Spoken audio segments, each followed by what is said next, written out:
can you buy an adventure bike that isn't Chinese, which is less than the price of a set of panniers for GS?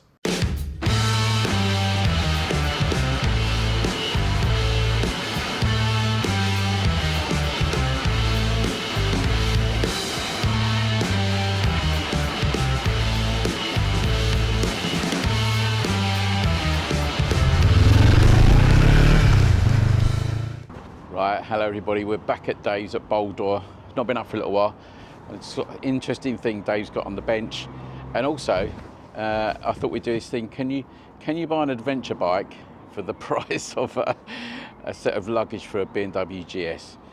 We'll do that at the end, but let's go and see what Dave's got going on in the workshop, come on.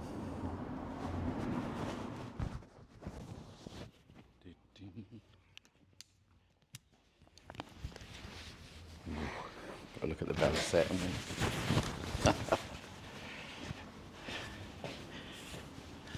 Dave's beavering away. I'm going to give him a microphone.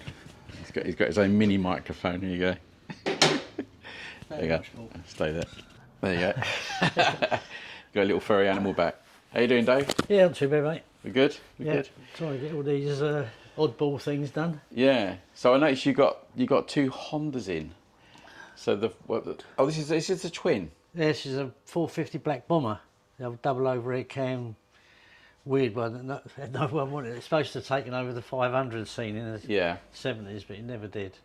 Yeah. Too complicated for everyone. Yeah, I've never heard of that. So what is that model again? So CB450. CB450 twin. I think it's 444cc or something. Everyone calls it a black bomber. Yeah. That's nice, isn't it? What's that? It's about 73, isn't it? L plate. L reg is about 73. Yeah. Yeah. Yeah, 72. I just remember from my dad's Capri that there was an L reg and that was 73. Oh, that was old. yeah. So what was wrong with this one?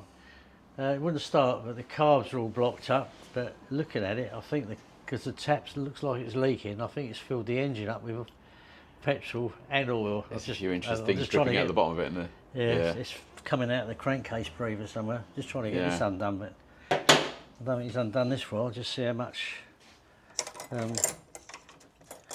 he has actually got in here. So is that because the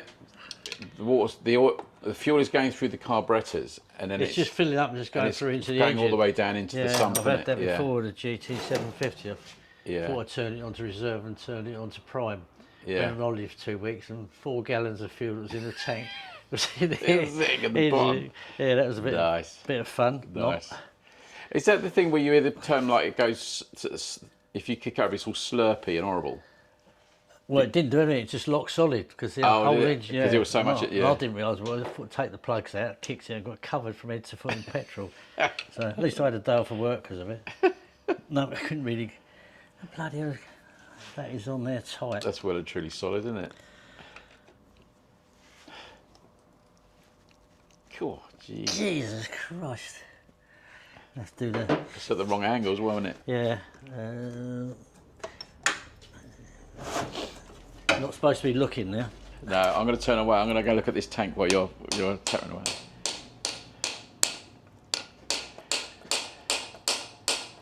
That's a beautiful tank, isn't it? Absolutely stunning tank. Bloody hell. Nice. Is that the original colour, Dave? Hey? Is that the original colour? The red? Yeah. That's really nice, isn't it? Really pretty. They've done a few different colours. Yeah. Gotcha. That's just in really nice condition, isn't it? Yeah, all these bikes are there. Yeah. It's a nice one. Thing with disc in the front. Yeah, these are sort of really becoming the bikes of the moment, aren't they? These is that stink of petrol. That's where it should be. It's up here. That's not quite so good. I think there's as much oil in there as he has petrol. I suppose it doesn't do it any great harm. Obviously, you've got to sort it out, but it doesn't do any harm to the actual bearings or anything, does it? Really? Washes all the bearings out, doesn't it? Oh, I suppose it, yeah. All the oil that's in there, it's just going to wash all the oil down to the bottom. When you first start it up, you're not going to have any. Yeah. I think I'm better drain. Yeah, that's the careful thing, isn't it? Yeah. Yeah, it's just petrol. All jolly good fun. You didn't see that. No, yeah, we used to do that in the gun trade. Yeah, don't watch what I'm doing now to fix your gun. But a really nice condition. These sort of Hondas of this period are really, really the bike people want, aren't I they? think it's probably come back from the States. Yeah, they're really on the up, aren't they? They usually have an American tab on them. Yeah. So what's the? So the other one, the other Honda you've got in here. This is a more sort of common one we see, isn't it? Yeah, that's the 504. That's been stood for 40 years. So when it came in, it was in 1, 2, 3, 4, 5, 6 plastic boxes. 6 boxes. Oh, actually, it was more than that. There's 2 more down there. 8 boxes. I've seen this before though, Dave, with you. You say, I've just bought a bike. And I go, where is it? And you go, it's in all them boxes. Yeah. No, it's just a load of boxes. It was just a frame, 2 wheels and forks. Everything was in boxes. Yeah. He pulled everything apart on it, just literally stripped nuts, bolts, screws, put them all in boxes. Without any idea that... Box with nuts written on it, washers. And I'm like, yeah, well, right. Do you know what amazes me about some of these bikes is the quality of the finish. The spraying and everything on the tanks is bloody fantastic. A local guy done that. Oh really? That's been redone? Yeah, he'd done the whole lot. That's really nice. The price of the paint for it, the proper paint, it's 112 quid for half a litre. Really? It's like, that's amazing, isn't it? Yeah, so it's £600 to have a tank and 2 side panels done. Yeah. That's really lovely. I always like the clocks on these. Are these clocks always pretty similar to what you see on everything at that period, though, aren't they? Yeah, some of them, depends which model it is. They've rev bandies in different places, like 400, 750s and the 400s are in higher up or lower down. Yeah. Some have got 120, some have got 150. Yeah. But basically, really lovely. They're all interchangeable, but they just some don't look right. Yeah. I like it when you look at the switch gear on bikes like this. There is nothing. I mean, all these modern bikes, they just machine gun buttons on everything now, and there's just hundreds of buttons, and you think, and all you got is high, low, on, off, left, right. Yeah, and a horn. That was that was a time when we understood what was happening to be your motorbike, isn't it? So what year is this? This is Well, I think it's a 72 bike because it's hard to tell with this. Everything. So an N's newer than the L, so that's about 75, I think. 74, 5? Yeah, 74, 75. Yeah. But everything you get twin for it pipes. Oh, gorgeous, isn't it, those it's pipes? different years. You order something for a 72 and a 74 one comes, you order 74 and a 73. Yeah. And they keep changing little tiny bits and pieces. Yeah. So, but this is, the funny thing is, this is what the market wants now.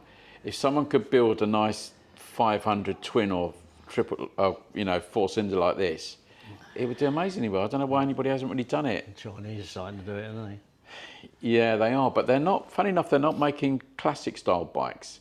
They're all adventure bikes and sort of roadsters, isn't it? Yeah. Latest fashion is these but I think replicas of off-roaders and motocross bikes. There's so much of it now, I'm sort of falling out of favour with it. This was always a bit of a ugly duckling, isn't it? The one next to it, Noddy bike. the Velocette. That, funny enough, that's the very last one off the production line. Really? Yeah, he's got all the paperwork for it to say it was the last one they produced. Yeah. I think they stopped them in '68. This one's registered 71, I think it is. They're such an odd duck, aren't they? Yeah, it's a little flat, water-cooled flat twin, 200cc. Oh, it is water-cooled. It's a water-cooled. Yeah, water-cooled. Yeah, there's the radiator there. Look. Oh, okay. Yeah. There's the feed down to it. That's quite advanced for its time, then, wasn't it? Really? Shaft drive 200. They always say that the robbers could outrun these. Robbers could outrun them. Yeah, I think they do. But they couldn't hear them coming. We couldn't hear them coming, but when they did see you, they run away. But that's quite to have shaft drive and water cooled at that period. That's quite advanced, isn't it? I think they'd done it years before to do one as a production bike. Yeah. In the 60s, Yeah. There's not a lot. It's only really Scott, I suppose. But so the police used these, didn't they? But did the post office use these as well? The RAC or the AA? Did they use them? No, the AA. It's only the police, I think, used them. Post office all had Bantams. Oh, that's right. And the RAC used to use Norton, either 600 singles or the ES2s. Yeah. It's quite. These you can still pick these up for very little money, can't you? People don't. You can get one project from 500 quid. Yeah. I just think it's actually really cool. I love the badge. I think that badge is great. Badge, yeah. So it's a bit Aston Martin like, isn't it? I Yeah. like all that. I wish it was an Aston Martin. Yeah. Is that fiberglass? That's fiberglass, isn't it? That. Yeah. Or it's sort of like fiberglass, isn't it? Looks like from underneath. Yeah, it is. Yeah. It's fiberglass, yeah. Cool. So the other one. That's tin. Oh, that's tin, yeah. Yeah, you can see, yeah, it's got its seal in the middle, isn't it? It's got a seam line. No, I like that. I actually like that. Different. I don't think I'd want to be seen riding it, but I like it. Yeah. Take it out at night. Take it out at night, yeah. No one would hear you riding anyway. And then we got this little, because I thought it was a bouncer stock, but it's not. It's an Excelsior, isn't it? Very similar, yeah. Yeah. I think that's 1952.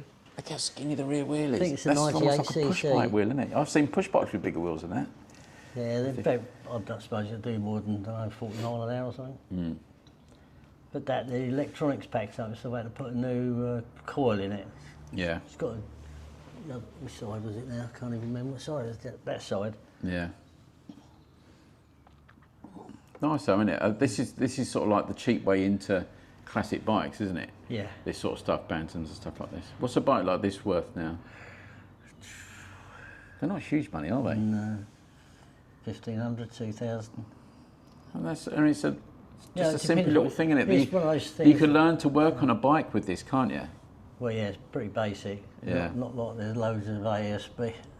This ABS. It hasn't got ABS then. There's no ABS on this one. No, Yeah. no anti-lock or anti-wheelie. Yeah.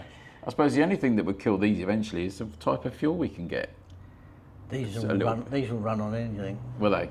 All the bikes in the 40s, 50s and 60s are all designed basically to run on, they used to call it pool petrol. It's probably about 84 octane, I think. You couldn't get expensive fuel after the war. No, that's true, yeah. So everything was designed to probably run it on So they're a little bit paraffin. future-proof then, aren't they, really, in that respect? I expect those carbs will still block up with the ethanol, but yeah, you're never going to. But it's not difficult to take it off, is it, and just clean it? There's nothing of it. Nothing like that Honda to try and get a carb off. No. These always intrigue me. The little sort of plunger thing. Plunger frame. That's so that is essentially the suspension in it, plus with your spring on the seat. Yeah. Yeah. Just a little damper in there. Because you did see that on the Bantams, didn't they? Did they have that on the Bantam as well? They did, didn't they? Yeah. So it was a very sort of tried and tested cheap method.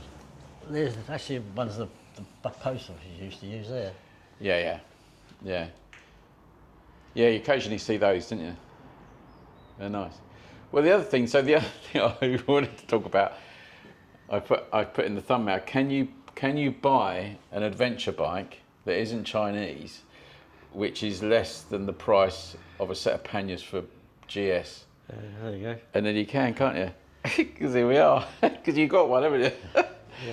So the Kawasaki Versys, and it's one of those bikes that's sort of always there, isn't it? And people forget about it because these are just good, reliable, cheap machines, aren't they? Well, that one's done 54,000. 54,000, and that's a 650. 650 twin, yeah. Yeah. What do you know the horsepower on these?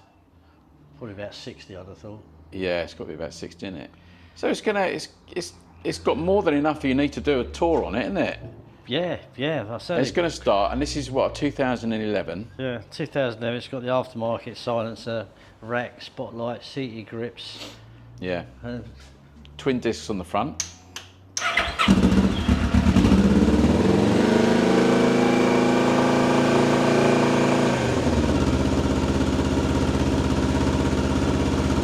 Nothing wrong with that, is there?